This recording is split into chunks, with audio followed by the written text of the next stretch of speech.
दिंडोरी तालुका के प्रसिद्ध कस्बे वनी में आगामी गणेशोत्सव की तैयारियां जोर शोर से शुरू हो चुकी है। महाराष्ट्र के विभिन्न जिलों के साथ साथ गुजरात से भी गणेश मंडलों के कार्यकर्ता वनी में प्रतिमा बुकिंग के लिए पहुंच रहे हैं। दिंडोरी तालुका के कस्बे वनी में गणपति की मूर्तियां बनने का काम शुरू हो गया है। महाराष्ट्र और गुजरात के गणेश उत्सव मंडल के कार्यकर्ता इन गणपति मूर्तियों की बुकिंग में व्यस्त हो गए हैं। कलवण तालुका का बड़ा गणेश मंडल वनी में मूर्तिकार पवार के पास ये गणपति मूर्तियां लेने आता है। मंडल के अध्यक्ष ने बताया कि इस साल भी बड़ी गणपति मूर्तियों की बुकिंग बड़े पैमाने पर हो रही है। आम्ही इथं म्हणजे दरवर्षी नवीन मूर्ती बुक करतो। आम्हाला जवळपास म्हणजे माझ्या आठवण्यात तेव्हा मला तर आता 25 वर्ष आहे, पण 50 वर्ष अगोदरपासून करतो आम्ही। आणि जितेंद्र मनोहर बाबू आणि बेंदीपाडा तरुण मित्र मंडळ मूर्ती बुक करायला इथे येतो आम्ही।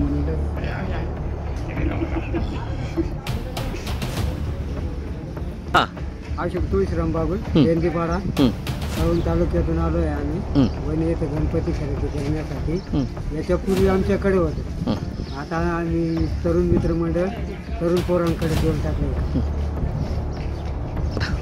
35 वर्ष जवळजवळ झाले। माझं नाव हिरामन विष्णू चव्हाण, मी पवार आर्ट येथे काम करतो। तर गेल्या 2 महिन्यापासून इथे खूप पाऊस चालू असल्यामुळे मूर्त्या सुकत नव्हत्या, तर आम्ही त्यांना मोठमोठे हॅलोजन लावून त्या सुकवल्या आणि आता कलर कामास सुरुवात केली आहे। आणि आमचं व्यापाऱ्यांना माल द्यायचा असल्यामुळे ते खूप लेट झाले आणि त्यामुळे आमचं काम खूप जोरात चालू। भरत पवार यांच्याकडे काम करतो। आमच्याकडे नवसारी, सुरत, गुजरातमध्ये कुठं पण महाराष्ट्र ऑल इंडियामध्ये म्हणजे महाराष्ट्रामध्ये पूर्ण पण कुठे पण आमचे गणपती जातात।